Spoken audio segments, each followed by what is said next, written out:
LA County is hitting a new snag when it comes to fully vaccinating people. We have learned some residents who received the Moderna or Pfizer vaccines are past due on their second shot.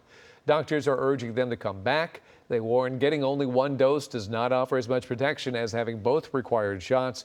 Meanwhile, LA County and the city vaccine clinics are now offering the Johnson & Johnson vaccine after the pause was lifted last week. Those shots will come with a warning about rare blood clots.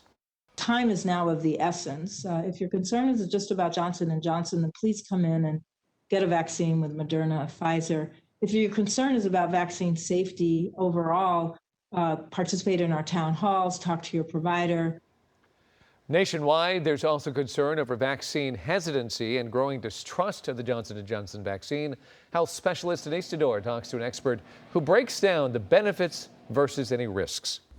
New CDC data reveals compared to a few months ago, Americans are becoming less compliant in getting their second doses of COVID-19 vaccine. There's no precedent, right? There's no playbook. The White House says now that we have more supply with the Johnson & Johnson vaccine back in action, the emphasis is now on outreach and education. Partnering with doctors' offices, setting up walk-up sites. The survey revealed that 5 million people, or nearly 8% of those who got a first dose of Pfizer or Moderna, missed their second dose. In a survey, some felt they were sufficiently protected. We know people lead busy lives, but the second dose is critical. Others feared stronger second dose side effects such as fever and fatigue, which doctors say are self-limiting.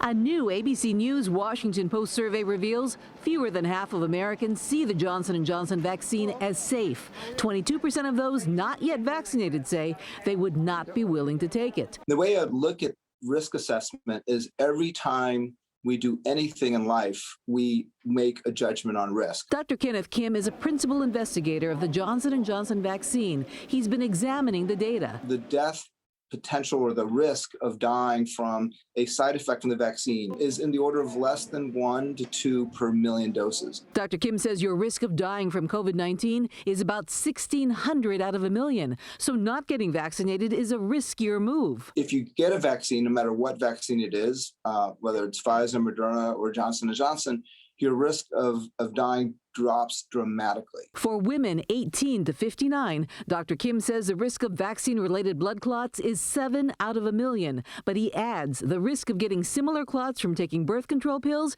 is about 600 per million. Whether you get the vaccine or don't get the vaccine, you're always making a choice on what risk category you're putting yourself into. Denise Tedor, ABC 7 Eyewitness News.